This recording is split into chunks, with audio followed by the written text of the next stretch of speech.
Happy morning, happy morning, happy morning. कसे आहात सर्वजण? व्हिडिओ सुरू होतील का?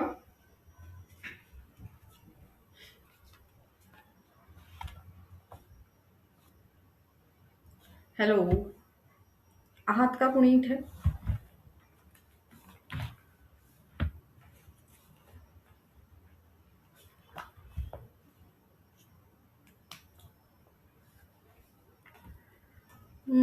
आज नवीन मेंबर्स दिसत आहेत.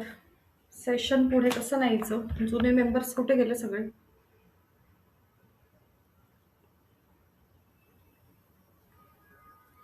होमवर्क केलाय का? तुम्हाला क्लासला थोडीशी सुटी दिली होती. ती कशासाठी दिली होती, की जी स्ट्रॅटेजी आपण डिस्कस केलेली होती, तर तुम्हाला प्रॅक्टिकली ते तुमच्या मुलांसोबत वापरायचं होतं. त्यासाठी सुटी दिलेली होती. तर तुम्ही वापरलाय का?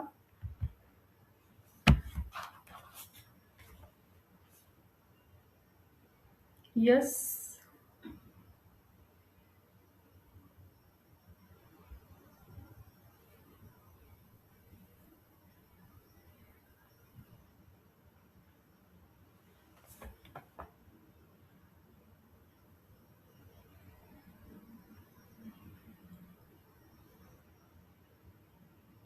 अथर्व पोद्दार, तुम्ही आजच जॉईन केलं का? First time? स्वाती, रियांश, श्रद्धा, तुम्ही पण आजच केलंय की आधी पण जॉईन केलं होतं सेशन?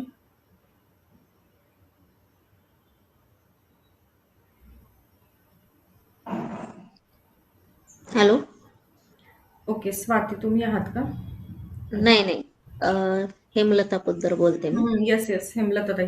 तुम्ही आधी केलंय हा. का पॅरेंटिंगचं सेशन की आजच जॉईन केलंय? नाही, एकच लेक्चर केलं होतं, ते पण थोड्या वेळासाठीच केलेलं. अच्छा. पूर्ण नाही झालं माझं. हा. ओके. कारण मला त्या म्हणजे अनुषंगानेच पुढे जायचंय ना, तर मला आज हा, सगळी नाही. नावं हा. स्क्रीनवर नवीन दिसत आहेत, तर सेशन सुरू हम्म. कसं करावं है ना? जर मागचं काहीच माहिती नसेल तर. ओके, अजून? नमस्कार ताई, मी केलंय पहिल्यापासून जॉईन. अच्छा, केलंय का? कुठून हा. आहात तुम्ही? Kharghar. Okay. Thank you. Yes, video सुरू करू शकलात तर खूप बरं होईल. नाही, मी मुलीच्या शाळेत सोडायला आली आणि बाहेरनच मी अटेंड करते नेहमी अच्छा. उभं राहून. ओके. ओके. बरं, चालेल, हरकत नाही. ठीक आहे. कविता पवार, तुमचा मला आत्ता फोन आलेला होता, त्याच तुम्ही का? आत्ता कविता तुमचाच होता ना फोन?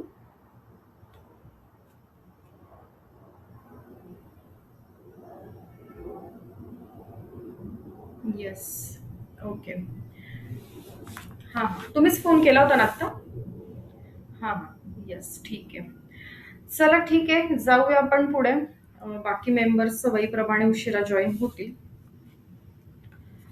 तर आपण हे समजून घेतलं होतं, की आपल्याला मुलांचं वागणं बदलण्याची इच्छा असते, जे वागणं आपल्याला चुकीचं वाटतं, है ना? किंवा त्या सवयी चुकीच्या वाटतात.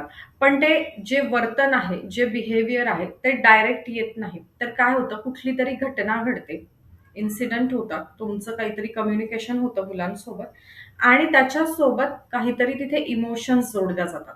त्या इमोशन्स निगेटिव्ह असू शकतात, त्या पॉझिटिव्ह असू शकतात.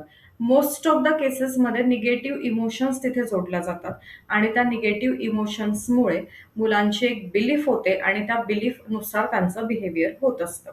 मग आपलं असं ठरलं होतं, की आपण बिलीफ्स चेंज करण्यावर काम करणार आहोत. त्यासाठी आपण ॲक्टिव्हिटीज ठरवल्या होत्या.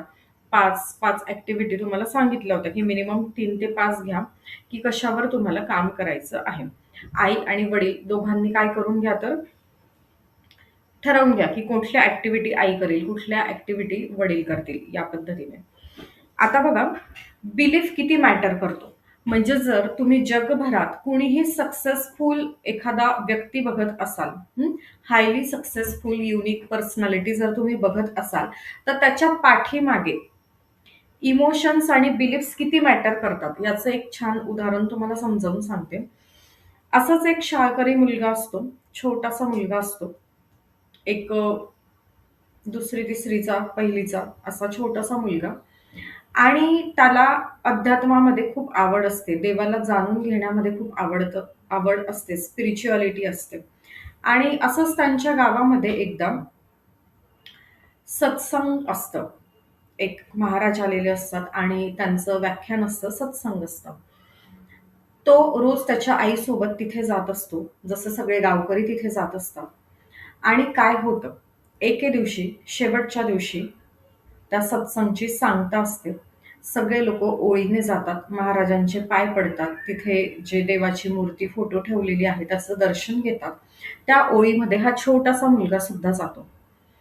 आता हा छोटासा मुलगा त्या ओळीमध्ये गेला, महाराजांकडे पोहोचला, त्यांना नमस्कार केला आणि म्हणाले, की तुम्ही जर म्हणतात देव आहे आणि जो हनुमान देव आहे, हनुमानजी, तर ते अमर आणि अजरामर आहे.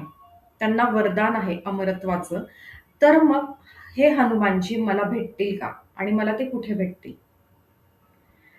आता एवढा गहन प्रश्न या छोट्याशा बाळाने त्या महाराजांना विचारल्याच्या नंतर त्या महाराजांनी काय केलं? त्याच पद्धतीने उत्तर दिलं. लहान होतं ना मूल, तर त्या लहान मुलाला त्याच पद्धतीने उत्तर दिलं आणि असं उत्तर दिलं, की "बाळा, आता संध्याकाळची वेळ झालेली आहे. दिवसभराचं जे डेली रुटीन आहे हनुमानजीचं, ते करतात आणि रात्रीच्या वेळी संध्याकाळ झाली, की ते केळीच्या बागेत त्यांच्या आवडीची केळी खायला जातात." असं काहीतरी टाळलं महाराजांनी त्या छोट्याशा बाळाला त्याच्या पद्धतीने उत्तर देऊन. पण बघा, ह्या लहान बाळाची जिद्द कशी होती? त्याला आवड होती स्पिरिच्युअलिटीमध्ये. त्याला जाणूनच घ्यायचं होतं, की देव मला बघायचा आहे, मला देवाला भेटायचंय. मला हनुमानजीला जर म्हणतायत, की ते अमर आणि अजरामर आहे, तर मला त्यांना भेटायचंच आहे. मग काय झालं? माझा व्हिडिओ पॉज झालाय का? ओके. मग हे उत्तर दिल्याच्या नंतर ते बाळ ऐकलं नाही. त्या मुलाने, लहानशा मुलाने काय केलं, आईसोबत घरी नाही गेला. नजर चुकवून तो केळीच्या बागेत हनुमानजींना शोधण्यासाठी गेला. आई आपली घरी पोहोचली, इकडे-तिकडे शोध घेते, बाळाचा काही पत्ता लागत नाहीये. तर संध्याकाळची रात्र झाली, रात्रीची मध्यरात्र उलटली, रात्रीचे 2:30 वाजले, तरी हे मूल काही घरी आलं नाही. त्याचा शोध घेतला जातोय, तो अस्वस्थ झालेले आहेत पालक. आईला झोप येत नाही, आपलं बाळ सापडत नाहीये म्हणून. आणि अचानक रात्री 2:30 वाजेला घराचा दरवाजा वाजतो. आई दरवाजा उघडते, समोर आपलं बाळ बघते. आता मला सांगा, तुमच्या आमच्यासारखी जर सर्वसामान्य, नॉर्मल जर आई असती, तर काय केलं असतं? ओरडली असती, रागवली असती, खेकसली असती, की "तुला अक्कल नाही का? तुला कळत नाही का, की इथे माझ्या जीवाचं काय झालंय?" असा कसा तू न सांगता निघून गेला, है ना? नो डाउट आपण त्याला पप्पी-झप्पी केली असती. पण कधी? आधी खूप मारलं असतं, झोडलं असतं, बॅड वर्ड्स दिले असते, की "तुला कळत नाही का? तू कसं काय कुठे निघून गेला?" पण या आईने काय केलं? दरवाजा उघडला, मुलाच्या डोळ्यात डोळे घालून बघितले. खाली बसली, त्याच्या लेव्हलला खाली बसली. त्याला घट्ट मिठी मारली आणि विचारलं, "बाळा कुठे होतास?" अगदी प्रेमाने, शांतपणे त्याच्या डोळ्यात डोळे घालून विचारलं. सुरुवातीला तर 2-3 मिनिट काहीच बोलली नाही. फक्त घट्ट मिठी मारून बसली. त्यानंतर विचारलं, की "बाळ कुठे होतंस?" तर त्या बाळाने काय उत्तर दिलं, की जे सत्संग आपल्या गावात सुरू होतं, त्यात स्वामीजींनी, महाराजांनी सांगितलं होतं, की हनुमानजी अजरामर आहेत, अमर आहेत, ते आहेत. तर मला खूप इच्छा झाली त्यांना भेटायची, म्हणून मी त्यांना विचारलं. त्यांनी मला सांगितलं, की दिवसभराची सगळी कामं करून हनुमानजी केळीच्या बागेत जातात रात्री त्यांच्या आवडीची केळी खाण्यासाठी. तर मी त्यांना, हनुमानजींना तिथे खूप शोधलं तेव्हापासून आत्तापर्यंत 2:30 वाजेपर्यंत. पण हनुमानजी मला काही सापडले नाहीत. आई तू सांग, मला हनुमानजी कुठे भेटतील? आई म्हणाली, आपल्यासारखी आई असती तर काय म्हटलं असतं? वेडा आहे का? देव असा कुणाला भेटतो का? तो महाराज पण वेडा झाला. काही सांगतो. लहान मुलांना कशी उत्तरं द्यायची त्यांना कळत नाही. आपण त्या महाराजांना पण दूषणं लावली असते आणि आपल्या मुलाला पण दूषणं लावली असती, की असं कुठे होतं का? पण ही आई आपल्यासारखी सामान्य आई नव्हती. ती एक खास आई होती. तिने काय उत्तर दिलं, "बाळा, आज प्रभू श्री रामचंद्रांनी काहीतरी खास त्यांना काम दिलेलं आहे. हनुमानजींना, तर ते काम करण्यासाठी ते कुठेतरी बाहेर गेलेले आहेत, म्हणून आज ते केळीच्या बागेत नव्हते. जर तुझी मनापासून एवढी तीव्र इच्छा असेल हनुमानजींना भेटण्याची, देवाला भेटण्याची, तर तुला ते नक्की भेटतील. बस तुझी श्रद्धा, भक्ती, विश्वास आणि हा शोध कायम ठेव. तुला ते नक्की भेटतील. आज नाही तर उद्या, उद्या नाही तर परवा, परवा नाही तर अजून पुढे. पण तुला ते खात्री आहे मला की तुला ते देव नक्की भेटतील. असा विश्वास दिला. म्हणजे काय केलं? बिलीफ्स. कुठली इमोशन दिली? घटना घडली. घटनेसोबत आईने इमोशन कुठली दिली? पॉझिटिव्ह इमोशन दिली. सपोर्टिव्ह इमोशन दिली. जो इमोशनल सेंटर होता त्या बाळाच्या मनात, तिथे काय केलं आईने? पॉझिटिव्ह इमोशन्सने ती तिथे त्याच्या हृदयात जाऊन बसली.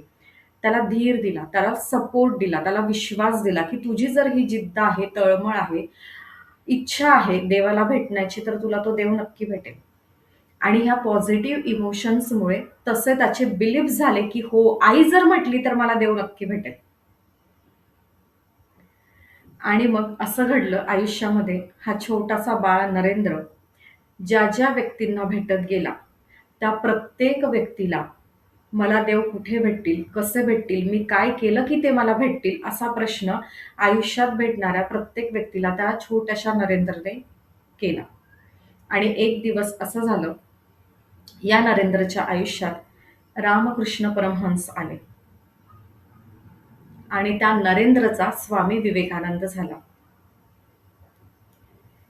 आणि त्याची जी इच्छा होती देवाला भेटण्याची, ज्या ज्या अनुभूती त्याला अनुभवण्याची इच्छा होती, त्या सगळ्या त्याने अनुभवल्या.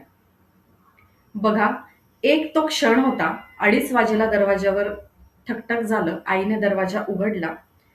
हीच आई जर खेकसली असती, ओरडली असती, रागवली असती, मारलं असतं की तुला कळत नाही का इतक्या रात्रीचा न सांगता तो कुठे गेला, तर आज जग स्वामी विवेकानंद या व्यक्तिमत्वाला कायमचा मुकला असता. मिळालं असतं का ते व्यक्तिमत्व? नसतं मिळालं. हा, पण जगाला एक इंजिनियर मिळू शकला असता, एक सीए मिळाला असता, एक डॉक्टर मिळाला असता, एक वकील मिळाला असता, है ना, एक मोटिवेशनल स्पीकर मिळाला असता. याच्यापैकी काहीतरी तो झाला असता मारून मुटकून. पण तो स्वामी विवेकानंद होण्यामागे तो एक इन्सिडंट आणि त्याला जोडलेली पॉझिटिव्ह इमोशन किती महत्वाची होती बघा. मग आता तुम्ही ठरवा की आपल्या मुलाला आपल्याला कुठे बघायचंय आणि मग त्याच्यासोबत आपण त्याला कुठल्या इमोशन्स दिल्या पाहिजे, त्या इमोशन्स मधून त्याचे कुठले बिलीफ्स झाले पाहिजे. ह्या इमोशन मधून, ह्या इन्सिडेंट मधून त्या नरेंद्रचा हा बिलीफ स्ट्रॉंग झाला होता की जर आई म्हणते मला देव भेटेल तर तो मला भेटणार.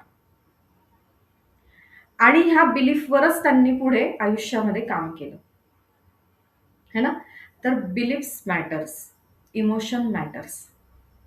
बिहेवियर बदलायचं असेल तर आपल्याला काय करावं लागेल? इमोशन बदलावे लागतील, बिलीफ्स बदलावे लागतील. इन्सिडेंट नाही बदलू शकणार आहे आपण, है ना. तर बघा काय होतं, आपण मुलांचं बिहेवियर चेंज करायला जातो. आता मला सांगा, तुमच्या घरात तुम्ही रोज चहा ठेवताना एक चहापत्ती आणि साखरेचा डबा असतो, छोटासा. पण किराण्यामध्ये तुम्ही जर 5 किलो साखर भरताय तर ती एका मोठ्या डब्यात भरलेली असते. आता जर तुमची छोट्याशा डब्यातली साखर संपली तर आपण काय करतो? वरून मोठा डबा काढतो आणि ती साखर कुठे टाकतो? छोट्या डब्यात टाकतो.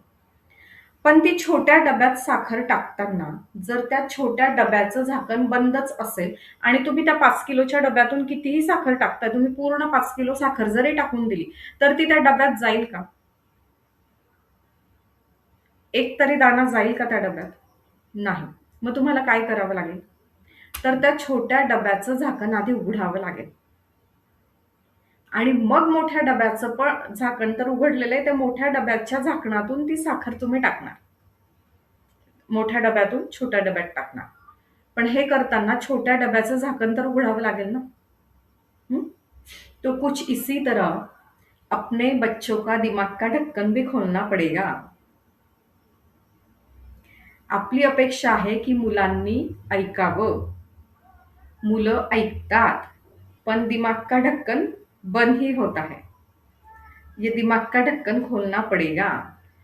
आणि लास्ट सेशनला आपण काय चर्चा केली, काय समजून घेतलं, की ऐकवणं हे खूप नॉर्मल पॅरेंट्स आहेत. आपण आहोत आज. सक्सेसफुल पॅरेंट जर व्हायचं असेल, तर समजून घेणं आणि समजावून सांगणं महत्वाचं आहे. आणि त्यासाठी त्या डब्याचं झाकण, मुलांचं इथलं झाकण उघडावं लागेल.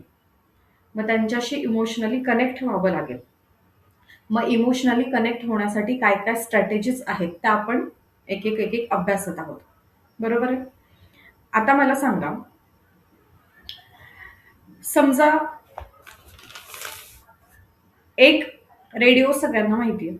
ठीक आहे. आता आपल्याला रेडिओवर एखादं गाणं जर ऐकायचंय, अगदी सगळीकडे रेडिओची फ्रिक्वेन्सी आहे, रेडिओचे व्हायब्रेशन्स आहेत. ठीक आहे. सगळीकडेच आहेत. पण मग आपल्याला जे गाणं हवं ते लगेच लागतं का रेडिओवर? आपण रेडिओ सुरू केला तर नक्कीच लागत नाही. तर आपल्याला पर्टिक्युलर चॅनलला ती फ्रिक्वेन्सी सेट करावी लागते, त्याशिवाय नाही लागत. आपण आधी काय अभ्यासलंय, की मुलांची थिंकिंग करण्याची पद्धत, विचार करण्याची पद्धत आणि अडल्ट पालकांची विचार करण्याची पद्धत यात खूप मोठी तफावत असते. मुलांना सगळीकडे फन हवा आहे आणि पालकांना सगळीकडे टास्क पूर्ण करण्याची घाई आहे. बरोबर आहे. म्हणजे आपली रेडिओची फ्रिक्वेन्सी जी आहे, आपली जी इमोशनल फ्रिक्वेन्सी आहे ती पूर्णपणे वेगळी आहे. ज्या वेळेला तुम्ही किचनमधून, तुम्ही बेडरूममधून, तुम्ही तुमच्या कामाच्या गडबडीत असताना मुलं जर टीव्ही बघतायत आणि तुम्ही जर त्यांना सांगतायत ओरडून आतून, की टीव्ही बंद कर. मुलांच्या कानात हे शब्द तर जातायत. आईने टीव्ही बंद करायला सांगितलंय. पण त्यावर ॲक्शन घेतली जाते आहे का? अजिबात नाही. का घेतली जात नाहीये? कारण ते ज्या फ्रिक्वेन्सीला आहे, ज्या व्हायब्रेशनला आहे ते वेगळं आहे. आणि तुमची फ्रिक्वेन्सी, तुमचे व्हायब्रेशन वेगळे आहेत. मुलं टीव्ही का बघायला लागले? कारण आपण टास्क ओरिएंटेड आहोत. आपल्याला आपली कामं वेळच्या वेळी पूर्ण करायची आहेत. बरोबर आहे. तुमचं घरकाम असेल, ऑफिस काम असेल, बिझनेस काम असेल, तर तुम्ही ते ॲज अ टास्क घेतायत. आपण हा पॅरेंटिंगचा वर्कशॉप सुद्धा टास्क म्हणून घेतोय. म्हणून आज संख्या खूप कमी आणि जे लोक डे 1 पासून होते, टास्क परफॉर्म करत होते, ते आज आलेच नाही. आपण फन म्हणून नाही घेत आहोत हे वर्कशॉप, है ना? तर आपण टास्क म्हणून प्रत्येक काम ज्या वेळेला घेतो, त्यावेळेला त्याचा रिझल्ट नाही मिळत. मुलांना फन हवंय, मजा मस्ती हवी. ज्या वेळेला आपण टास्क म्हणून घेतोय, त्यावेळेला काय होतंय, की मुलांना ते ऐकू तर जातंय. आईने टीव्ही बंद करायला सांगितलंय, पण त्याच्यावर ॲक्शन नाही घेतली जाते. कारण तिथे आपण ओरडून सांगतोय, रागावून सांगतोय, बॅड वर्ड्स वापरून सांगतोय. मग तिथे काय होतंय, मुलांसोबत आपल्या निगेटिव्ह इमोशन्स जोडल्या जातात. आणि आपल्याला आपला टास्क कंप्लीट करायचा आहे म्हणून तिथे आपण त्यांना टीव्ही लावून देतो, की तासभर तू टीव्ही बघ शांतपणे एका जागेवर बसून, म्हणजे माझी कामं वेळेत होतील. हीच सुरुवात करतो की नाही आपण? म्हणजे अक्षरशः इतकं न्यूली बॉर्न बेबी असतं, त्याला सुद्धा आपण गाणी ऐकवणं सुरू करतो. काही ह्या गोष्टी इंट्रोड्यूस करून देतो, की आपली कामं वेळेवर व्हावी आणि त्या मुलाने आ, ऊ काही करू नये, रडू नये, आपल्याला डिस्टर्ब करू नये. आणि होतं काय, की टीव्हीमध्ये जे पण काही आहे, म्युझिक आहे, पिक्चर आहे, है ना? शब्द आहेत, डायलॉग्स आहेत, कॉमेडी आहे. ह्या सगळ्यामध्ये त्यांच्या ब्रेनची नीड फुलफिल होते आहे. आणि तिथे त्यांना पॉझिटिव्ह इमोशन मिळतात. तिथे फन, मजा, मस्ती आहे. स्पीड आहे, एक्साइटमेंट आहे. तर ह्या सगळ्यामध्ये काय होतंय, त्यांच्या ब्रेनची नीड फुलफिल होते आहे. तिथे टीव्ही सोबत त्यांच्या पॉझिटिव्ह इमोशन्स जोडल्या गेलेल्या आहेत, ज्या पालकांसोबत नाहीये. मग ह्या पॉझिटिव्ह इमोशन्स तिथे जोडल्यामुळे ते काय करतात, पुन्हा पुन्हा पुन्हा त्यांना तो टीव्ही बघावासा वाटतो. बरोबर आहे. मग ही सवय आपणच घालून दिलेली आहे मुलांना. आता जर तुम्ही मुलांना सांगताय टीव्ही बंद कर, मुलं करत नाहीये. का करत नाहीये? कारण त्यांची पूर्ण इन्व्हॉल्वमेंट तिथे आहे, त्या टीव्ही बघण्यामध्ये आहे. आता तुम्हाला जर बदलायचं असेल, तर तुम्हाला काय केलं पाहिजे? आजपर्यंत तुम्ही कुठे होतात? किचनमध्ये होतात, बेडरूममध्ये होतात, कुठेही बाहेर होतात आणि तिथून ओरडून सांगत होतात. बरोबर आहे? आता आपण काय केलं पाहिजे, तर आपण जिथे आहोत तिथून टीव्हीच्या समोर मुलं बसली त्यांच्या शेजारी जाऊन बसायचं आणि काही मिनिटं, एखाद दुसरा मिनिट तिथे थांबायचं. समोर टीव्हीवर ॲड लागेपर्यंत थांबायचं किंवा तो डायलॉग किंवा तो सीन संपेपर्यंत थांबायचं. आणि आपण काय म्हणू शकतो, आय कॉन्टॅक्ट करायचा. आपलं जे मूल आहे त्याच्यासोबत आय कॉन्टॅक्ट करायचा. डोक्यावर हात ठेवा, खांद्यावर हात ठेवा, असा हात फिरवा आणि म्हणा, "बाळा, आपली कमिटमेंट होती, आपलं ठरलं होतं, की आज 6 वाजेला आपण होमवर्क करायला बसणार आहोत." फॉर एक्झाम्पल म्हटलंय मी 6 वाजेला, तुमची जी वेळ असेल ती. है ना?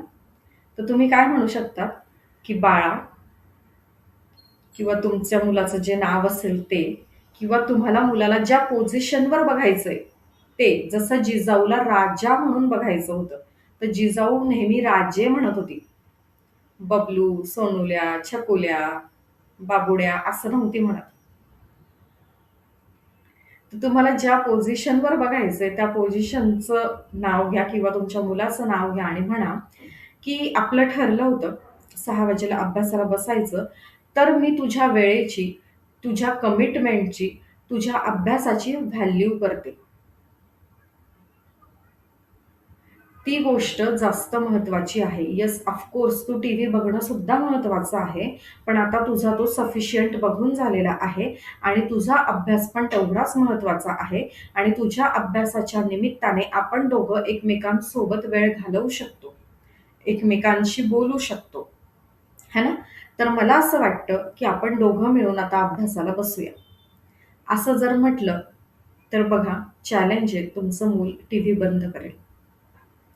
तुमच्या मुलाला तुमचा सहवास हवा आहे, वेळ हवा आहे, आय कॉन्टॅक्ट हवा आहे, तुमचा टच हवा आहे. करून बघा. 21 दिवस न चुकता ह्याच पद्धतीने पेशन्स ठेवून तुमच्या मुलांशी वागा. पुढच्या महिन्याभरात, 2-3 महिन्याभरात ही तुमची सवय झालेली असेल आणि हा तुमचा स्वभाव झालेला असेल आणि आपोआपच तुम्हाला बदल जाणवतील. एक पॅरेंट होते, त्यांचं म्हणणं होतं, की मुलाला मी नेहमी सांगते, रोज सांगते संध्याकाळी बाहेर जाताना, की "तू 7:30 वाजता घरी ये." पण तो कधीच येत नाही. तो कधीच ऐकत नाही. तर त्याची ही सवय कसं बदलू? तर काय होतंय, ज्यावेळेला आपण मुलांना अभ्यासाला बसवतो, त्यावेळेला आपण त्यांच्या मागे खूप किरकिर करून बसवतो. समजा मूल शाळेतून आला आणि त्याने जर म्हटलं, की "आज मॅमने मला एक्स्ट्रा 5 पेजेस रायटिंग दिलंय." तर आपण काय म्हणू? नक्की तू काहीतरी चूक केली असेल, मस्ती केली असेल, अक्षर चांगलं काढलं नसेल, मॅडमला त्रास दिला असेल म्हणून तुला पनिशमेंट म्हणून ते दिलंय एक्स्ट्रा. पण ते का दिलंय त्या मुलाकडून आपण ऐकूनच घेत नाही. पण आपण त्याला ब्लेम करतो, दोष देतो, की तुझं काहीतरी चुकलं असेल, अक्षर घाण असेल, तू ऐकलं नसेल, त्रास दिला असेल, तुझं लक्ष नसेल, म्हणून तुला एक्स्ट्रा रायटिंग दिलं. आता इथे काय झालं? अभ्यासाबाबतीत निगेटिव्ह इमोशन जोडले गेले. बरोबर आहे? होमवर्कच्या बाबतीत निगेटिव्ह इमोशन जोडली गेली. किंवा आपण अभ्यासाला बसवताना काय म्हणतो, की जे तुला कठीण वाटतंय किंवा जे तुला बोर होतंय, त्याच्यावर आपण आधी जास्ती फोकस करतोय. मग अशा वेळेला काय होतंय, मुलांच्या अभ्यासाबाबतच्या इमोशन्स ह्या कशा झाल्या? निगेटिव्ह झाल्या. बरोबर आहे? मग अशा निगेटिव्ह इमोशन्समुळे काय होतंय, मुलांना तो अभ्यास नावडता होतोय. बरोबर आहे? किंवा समजा असं झालं, की मुलाकडून एखादी चूक झाली. हं? एखादी अ, किंवा त्याने एखादं काहीतरी खोटं बोललं असेल आणि आपलं ते लक्षात आल्यानंतर आपण मुलांना रागवलो, ओरडलो, मारलो, चिडलो, हिकसलो. तर ह्या निगेटिव्ह इमोशनमुळे मुलाची बिलीफ काय झालीये, की जर माझी काहीतरी चूक झाली, जर माझ्याकडून काहीतरी तुटलं, फुटलं, जर मी खोटं बोललो, काहीतरी लपवलं, तर काय होतंय, आईला ते आवडत नाही. आणि तिथे निगेटिव्ह इमोशन जोडला गेला. तो बिलीफ झाला, की आईला आवडत नाही म्हणून चुकीचं लपवायचं, खोटं बोलायचं, स्वतःचा बचाव करायचा, हे त्याचा बिलीफ झालेला आहे.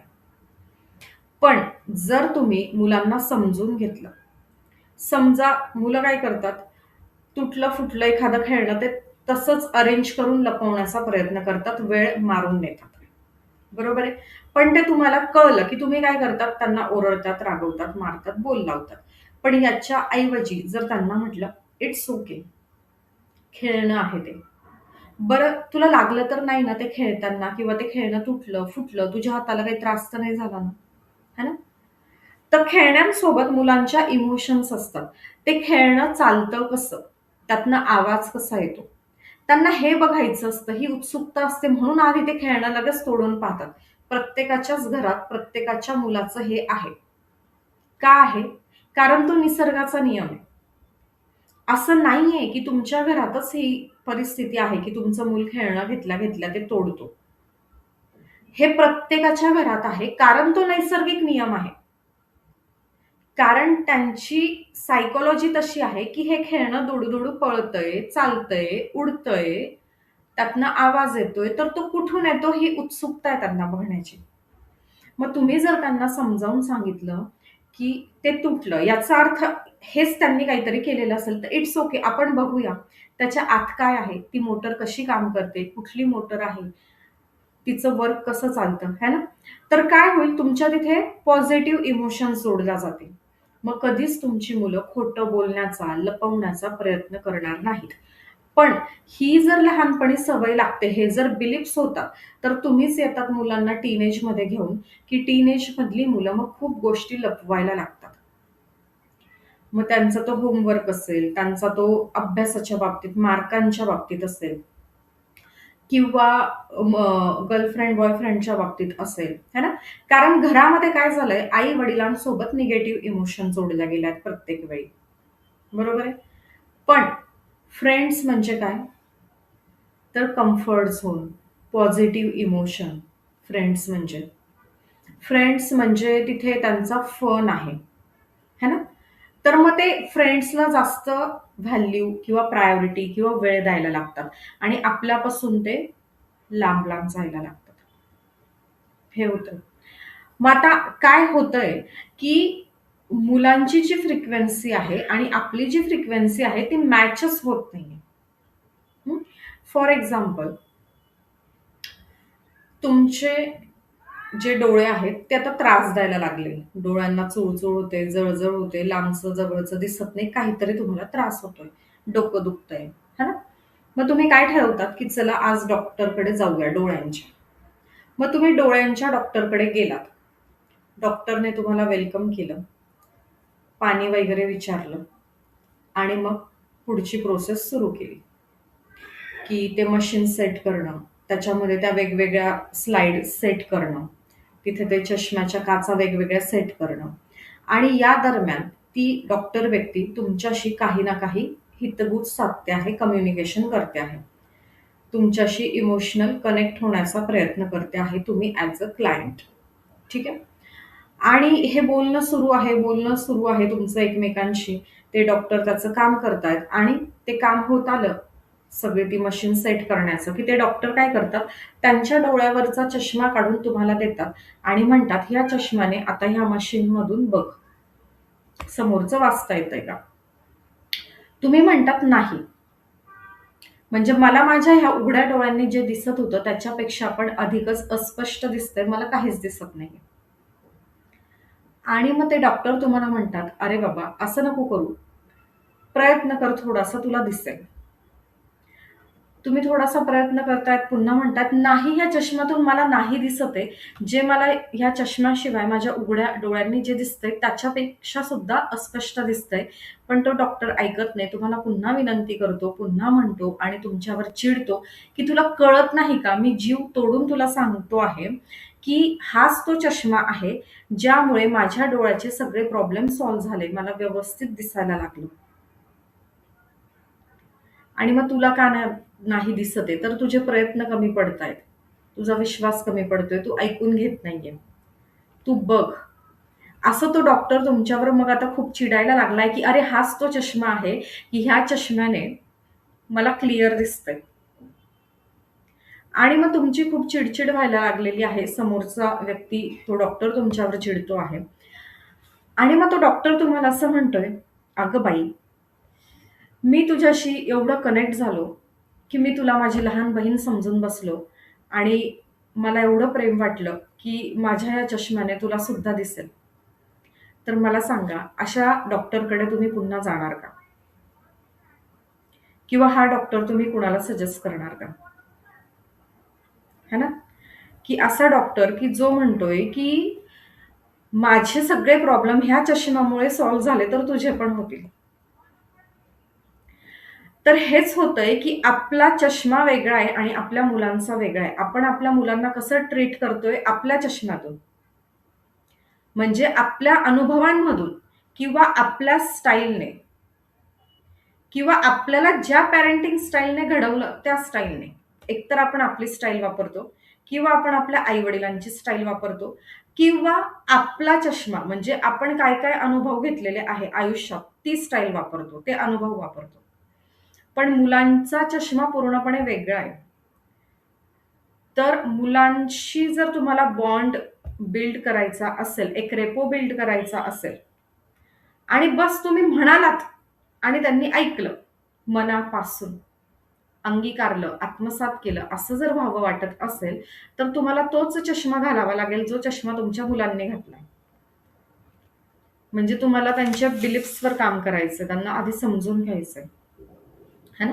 तर दोघांचे चष्मे वेगवेगळे आहे, म्हणजे दोघांची फ्रिक्वेन्सी वेगवेगळी आहे, तर ती मॅच कशी होईल? है ना? तर तुम्हाला दोघांची फ्रिक्वेन्सी मॅच करणं गरजेचं आहे. खूप डेली रूटीनमधलं खूप साधं उदाहरण आहे. काय उदाहरण आहे? तुम्ही ऑफिसमध्ये आहात, तुम्ही तुमच्या नोकरी किंवा बिझनेसमध्ये आहात किंवा तुम्ही गृहिणी आहात आणि तुम्हाला तुमच्या मैत्रिणीचा किंवा नातेवाईकांचा कुणाचा तरी फोन आलेला आहे. ठीक आहे? तुम्ही तुमच्या बिझनेस रिलेटेड, नोकरी रिलेटेड किंवा तुमच्या फ्रेंड रिलेटिव्हशी फोनवर बोलत आहात आणि तुमची मुलं जर तुमच्या पुढे आली, तर तुम्ही काय म्हणतात? प्लीज थांब, स्टॉप. माझा फोन सुरू आहे. मी क्लायंट हँडल करते. मी माझ्या जॉबवर आहे, ऑफिसमध्ये आहे. मी तुझ्याशी नंतर बोलते. आपण असं म्हणतो आपल्या मुलांना, बरोबर आहे? आता आपण काय करून बघूया पुढचे आठवडाभर. जर तुम्ही तुमच्या ऑफिसमध्ये आहात, तुमच्या बिझनेसमध्ये तुमचं क्लायंट हँडल करत आहात, तुमच्या फ्रेंड रिलेटिव्हशी तुम्ही फोनवर बोलत आहात, तुमची मुलं आली, तर तुम्ही त्यांना थांब म्हणतायत, की मला ते महत्वाचं आहे, ते करून घेऊ दे. तर आता असं करून बघूया, की आपण आपल्या मुलांना क्वालिटी टाईम देऊया. जसं मागच्या आठवड्यात आपण ठरवलंय, की कुठले बिलीफ्स चेंज करायचे आहेत, त्यासाठी काय-काय ॲक्टिव्हिटीज कराव्या लागतील. तर आपण जर आपल्या मुलांसोबत आहोत आणि जर कुणा फ्रेंडचा, रिलेटिव्हचा कॉल आला, कुणा क्लायंटचा आला, ऑफिसमधून कॉल आला, तर त्यांना मुलांच्या समोर हे सांगूया, की प्लीज थोडंसं थांबा, मला थोडा वेळ द्या. मी आत्ता माझ्या मुलांसोबत आहे. मी माझ्या मुलांचा अभ्यास घेतोय किंवा मी त्यांच्यासोबत खेळते आहे किंवा मी त्यांना समजून घेते आहे माझ्या मुलांना. तर आपण हे कामाचं उद्या बोलूया. फक्त हा एक डायलॉग जो आहे ना, एवढाच डायलॉग, की मी आत्ता माझ्या मुलासोबत आहे, मी तुमच्याशी उद्या बोलते किंवा थोड्या वेळाने बोलते. एवढाच एक डायलॉग ड्रास्टिक खूप मोठा पॉझिटिव्ह चेंज तुमच्या आयुष्यात घेऊन येणार आहे. म्हणजे जी मुलं आत्तापर्यंत तुमचं ऐकत होती, कानांनी फक्त शब्द ऐकत होती, पण ॲक्शन करत नव्हती. तर आता काय व्हायला लागणार आहे, ती मुलं तुमचं ऐकतील, मनापासून तुम्हाला रिस्पेक्ट देतील. कारण त्यांना कळेल, की हे तुम्ही का करतायत? तर त्यांच्यासाठी करतायत. मागे एक स्टोरी आपण पाहिली होती, की मुलं डब्बा खातात शाळेत आणि त्यांचा विषय होतो, की आई-वडील आपलं पालन-पोषण का करतात? तर पैशांसाठी करतात, असं होतं. पण स्टोरीच्या शेवटी काय पाहिलं? बच्चा बिकॉज आय लव्ह यू हे पाहिलं. तर तुम्ही जर एवढं एक वाक्य म्हणालात, की मी आत्ता माझ्या मुलांसोबत आहे. मी तुमच्याशी उद्या बोलते, नंतर बोलते, थोड्या वेळाने बोलते, तर बघा किती मोठा चेंज होईल. तर ह्या सगळं आपल्याला काय करायचंय? पॉझिटिव्ह इमोशन्स तिथे बिल्ड करायचे आहे. तर आपण एक्झाम्पल काय बघत होतो, की एका पॅरेंटचं म्हणणं होतं, की मुलाला जर सांगितलं 7:30 वाजता घरी ये, गेली अनेक वर्ष सांगते आहे, पण तो कधीच लवकर घरात येत नाही रात्रीचा. तर का येत नाही? मग त्यांनी आता काय बदल केले पालकांनी? पालक आधी काय करत होते? आई काय करत होती? संध्याकाळी किचनमध्ये स्वयंपाक करता करता किचनमधून ओरडून सांगत होती, की तुला 7:30 वाजता घरात यायचं आहे. टोन पण कसा होता? रूड होता, रफ होता. मूल कधीच ऐकत नव्हतं. गेल्या अनेक वर्षात मूल 7:30 वाजता घरी कधीच आलं नाही. पण ह्या स्ट्रॅटेजीज समजून घेतल्यानंतर त्या आईने काय केलं? किचनमधलं तिच्या हातातलं ते काम सोडलं. बाहेर हॉलमध्ये आली. मुलाच्या खांद्यावर हात ठेवले किंवा डोक्यावर हात ठेवला आणि काय म्हटले? "बाळ, आय कॉन्टॅक्ट करून की 7:30 वाजेला घरी येशील? तू जर 7:30 वाजेला घरात आलास, तर असं होईल की आपण दोघं सोबत गप्पा मारत निवांत जेवू शकू. तुला माझ्याशी काय काय शेअर करायचंय, हे मी शांतपणे ऐकून घेईल. मला तेवढा पुरेसा वेळ मिळेल. तुला अभ्यासामध्ये एक लेसन कठीण जात होता, तू म्हणत होता, तर मी आज तुला तो समजावून सांगते." है ना? या पद्धतीने एवढंच बोलल्यानंतर त्या दिवसापासून ते मूल 7:30ला घरी यायला लागलं, जे अनेक वर्ष येत नव्हतं. तर स्ट्रॅटेजी काय आहे? S for stop. सगळ्यात आधी तुम्हाला तुमच्या हातातलं जे पण काम आहे ते स्टॉप करायचंय. SLLT. SLLT. S for stop. सगळ्यात आधी तुमचं जे पण काम असेल, समजा तुम्ही कोणाशी तरी फोनवर बोलतायत आणि मूल तुमच्याकडे काहीतरी शेअर करायला आलंय, पण आपण काय करतोय? ऐकत नाही. आधी फोनवर बोलतोय. किंवा आपण आपलं जे पण काम असेल, आपलं बेडरूम मधला पसारा आवरण असेल, हॉलमधलं आवरण असेल, किचन आवरण असेल किंवा आपलं ऑफिशियल वर्क असेल, आपण ते करतोय. तर आपल्याला काय करायचंय? तिथे स्टॉप व्हायचंय पहिलं, मूल आपल्या जवळ आल्यानंतर. पहिलं स्टॉप झालं. दुसरं काय करायचंय? लुक. लुक. आय कॉन्टॅक्ट करायचा आहे. समजा तुम्ही उभे आहात, तुमचं मूल लहान आहे, तर तुम्हाला त्याच्या लेव्हलला खाली येऊन बसायचंय आणि आय कॉन्टॅक्ट असा समोरासमोर झाला पाहिजे. पहिलं स्टॉप, सगळं काम सोडायचं. दुसरं लुक. आणि लुक पण कसं? की त्याच्या लेव्हलला येऊन तुमचा आय कॉन्टॅक्ट झाला पाहिजे.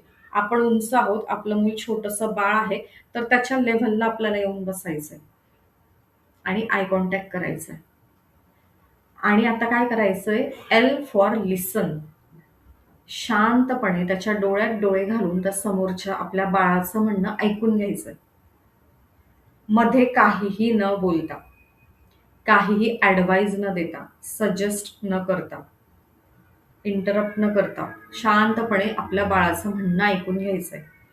आणि हे ऐकून घेतल्याच्या नंतर मग टॉक.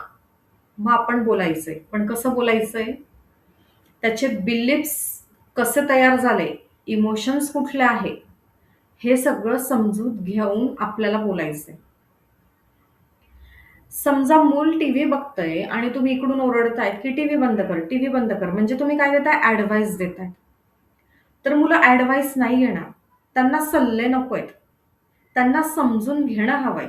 मग तिथे जाऊन बसा मिनिटभर. तो सीन संपेपर्यंत, तो डायलॉग संपेपर्यंत, ॲडव्हर्टाइज लागेपर्यंत थांबा आणि मग म्हणा, की मला तुझा वेळ हवाय. मला तुझ्यासोबत बसायचंय, तुझ्याशी गप्पा मारायच्या आहे. है ना? तर असं जर केलं तर मूल लगेच टीव्ही बंद करेल. मूल जर बाहेर जातंय, घरात येत नाहीये, तर तुम्ही काय केलं पाहिजे? जसं त्या पालकांनी केलं. त्यांनी काय बदल केला? की आई ओरडून सांगत होती किचनमधून रोज, की "लवकर ये रात्री घरात." निगेटिव्ह इमोशन्स होत्या. टोन रफ होता, रूड होता, रागवणारा होता. पण आता त्या आईने काय बदल केले? की ती किचनमधलं काम सोडून रोज बाहेर यायला लागली. मुलाला समोर खांद्यावर हात ठेव, डोक्यावर हात ठेव. प्रेमाने म्हणायला लागली आय कॉन्टॅक्ट करून, "ये ना 7:30 वाजता आपण गप्पा मारू. आपण एखादा गेम खेळू. आपण एखादा स्टोरी बुक वाचू किंवा एखादा शो आपण फॅमिली शो सोबत मिळून बघू." असं म्हटल्यानंतर ते मूल त्या दिवसापासून बरोबर वेळेवर घरी यायला लागलं. है ना? तर आपल्याला ही जी टेक्निक आहे, first stop, then look, then listen, then talk. हे करताना आपण तिथे पूर्णपणे इन्व्हॉल्व असलो पाहिजे. आपली इन्व्हॉल्वमेंट खूप गरजेची आहे. विदाऊट इन्व्हॉल्वमेंट काहीच नाही होऊ शकत. म्हणजे बघा, तुमची मुलं ज्यावेळेला लहान असतात, आपली मुलं ज्यावेळेला लहान असतात किंवा आपण ज्यावेळेला लहान होतो, त्यावेळेला कदाचित आपल्यापैकी बऱ्याच जणांच्या आईचं शिक्षण खूप झालेलं नसेल. पण 1 ते 100 ABCD आई तिने आपल्यासोबत बसून आपल्याला शिकवली. तिची इन्व्हॉल्वमेंट खूप होती. तर लहानपणी आपल्याला मार्क्स खूप चांगले मिळत होते किंवा आत्ताही आपल्या मुलांचा जर आपण अभ्यास घेतला असेल लहानपणी, भले आपण तेवढे शिकलेलो नसू, पण आपली इन्व्हॉल्वमेंट असल्यामुळे त्यांना त्यावेळेला मार्क्स खूप छान मिळत होते. मुलं आपल्यासोबत खूप खुश असून अभ्यास करत होते इंटरेस्टने. पण जशी मुलं वाढत गेली, तसं आपण त्यांना paid tuitions, professional coaches, mentor दिले. भरपूर आपण पैसा खर्च केला. रोज त्यांना तिथं सोडायला जाण्यासाठी सिटी बस असेल, स्वतःची व्हेइकल असेल, त्याचा खर्च असेल, तो पण आपण बेअर केला. पण हे सगळं करून सुद्धा मार्क्स कसे आले? कसे येतात मार्क्स? मोस्ट ऑफ द केसेसमध्ये ॲव्हरेज येतात. मार्क्स नाही वाढत. एवढं प्रोफेशनल पेड कोचिंग देऊन सुद्धा. तर का नाही वाढत? तर तिथे आता तुमची इमोशनल इन्व्हॉल्वमेंट नाही. जसं तुम्ही लहानपणी विचारत होतात त्यांच्या अभ्यासाच्या बाबतीत, त्यांच्यासोबत त्यांच्या पोयम म्हणत होतात, त्यांच्यासोबत त्यांच्या स्टोरीज तुम्ही रिसाईट करत होतात, तसं होतंय का आता? नाही होते. मग आता काय केलं पाहिजे? भले आपल्याला त्यांच्या सिलॅबसचं काही कळत नसेल, येत नसेल, माहिती नसेल, पण आपण त्यांना हे दाखवलं पाहिजे, की तुझ्या अभ्यासाची मला व्हॅल्यू आहे, कदर आहे. मला सुद्धा त्यातलं काहीतरी कळतंय, मला सुद्धा त्यात इंटरेस्ट आहे. त्यांच्यासोबत तुम्ही बसलं पाहिजे. मग बघा कसं काय ते अभ्यासाला ऐकत नाहीत.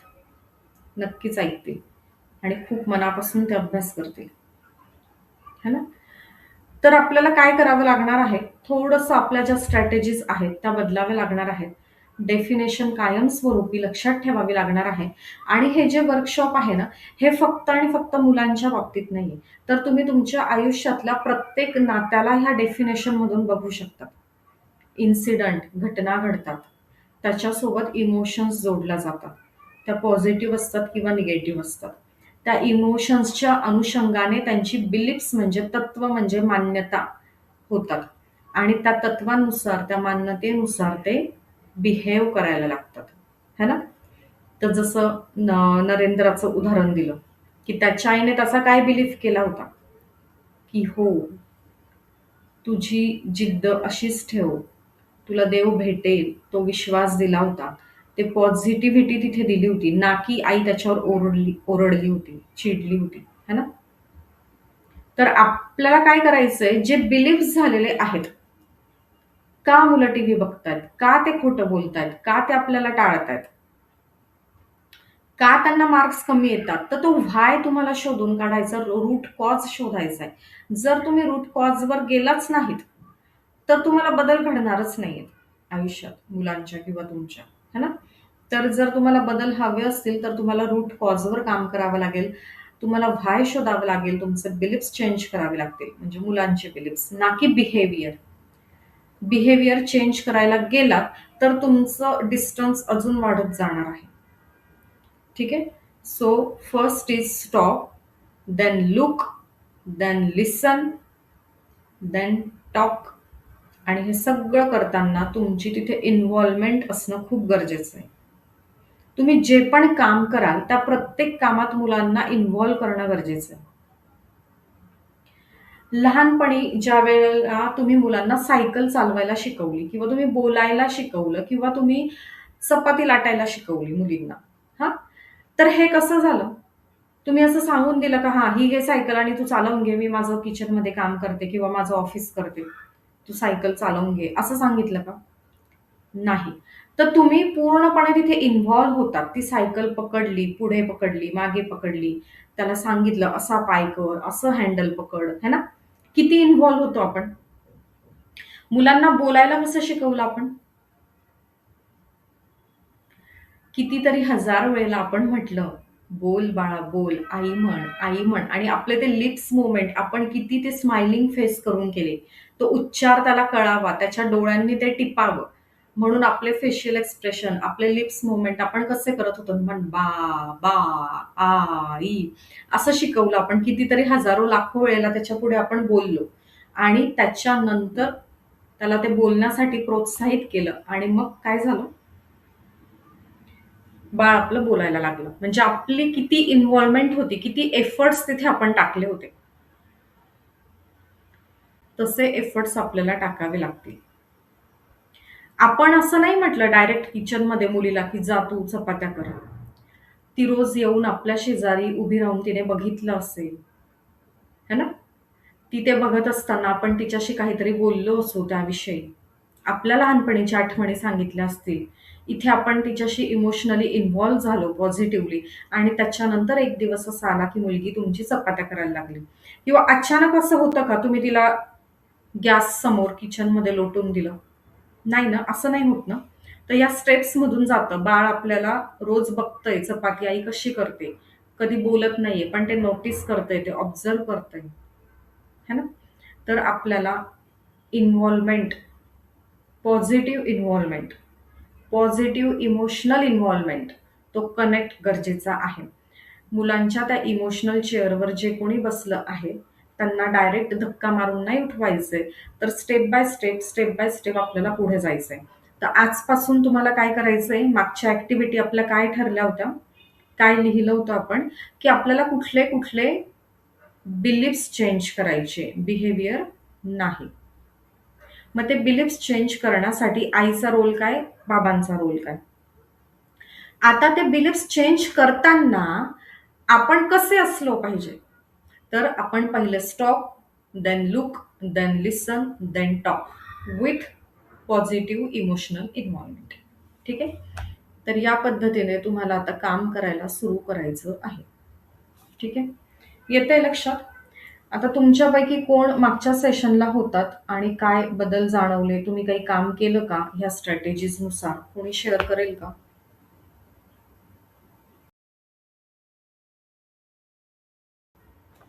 येस. ओके. हां, श्रद्धाताई तुम्ही म्हणालात, की तुम्ही पहिल्या सेशनपासून आहात, है ना? किंवा सेजल आहे, अजून स्वातीताई तुम्ही पण काही सेशन केलेत. तर तुम्ही ह्या सगळ्या स्ट्रॅटेजी वापरायला सुरुवात केली का? काही बदल घडवले का तुम्ही तुमच्या स्वतःच्या वागण्यात, की जेणेकरून तुम्हाला तुमच्या मुलांमध्ये बदल दिसले, असं काही झालं का? हो मॅडम. मी माझं जे सतत रागवणं होतं, चिडणं होतं मुलांवरती, तर ते मी थोडं कमी झालं. आठवण येऊन जाते ओरडल्यानंतर, की अरे असं वागायचं नाहीये आपल्याला, असं करायचं नाहीये आपल्याला. ओके. होऊन जातं नेटवर्क इश्यू कधीतरी वाटतं आणि तुमच्याकडे. प्रयत्न करते, की त्या पद्धतीने आपण जे आता शिकतोय, त्या पद्धतीने वागण्याचा प्रयत्न करते. चालू आहे. आणि फरक पडतो आणि मुलांमध्ये. हो, हो. मध्ये-मध्ये ब्लर येतोय. मला तुमचा पण फोटो थोडा ब्लर येतोय. हां. येस. तर तुम्हाला बदल जाणवतायत मग? तुमच्या मुलांकडून जो रिस्पॉन्स मिळतोय किंवा जी रिएक्शन असते त्यामध्ये बदल जाणवतोय? तुम्ही ॲक्शन बदलल्यामुळे? हो, हो. हो, हो. नक्कीच. येस. बदलतो. येस. Thank you. ओके. अजून कोण नमस्कार ताई. येस, नमस्ते. हां.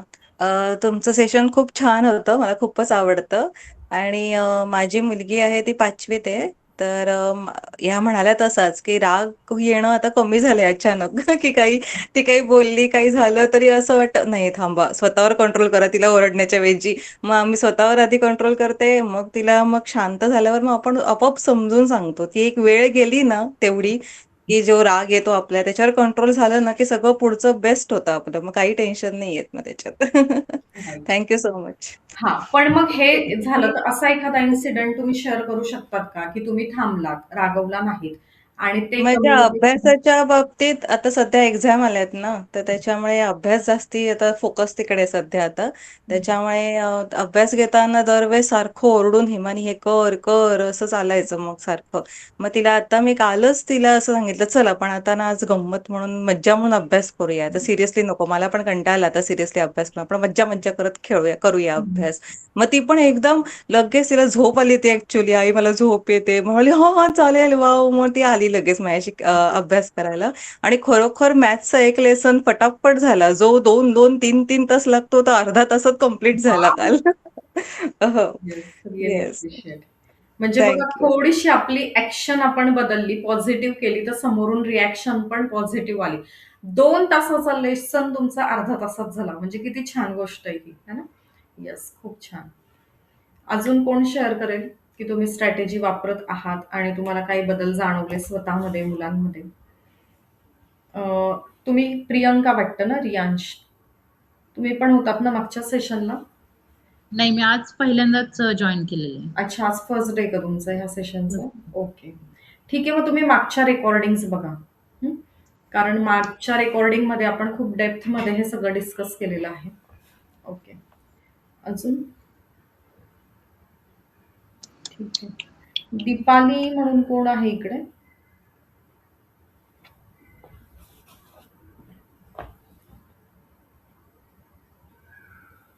चालेल, ठीक आहे. मग आपण थांबूया आता. उद्या भेटूया.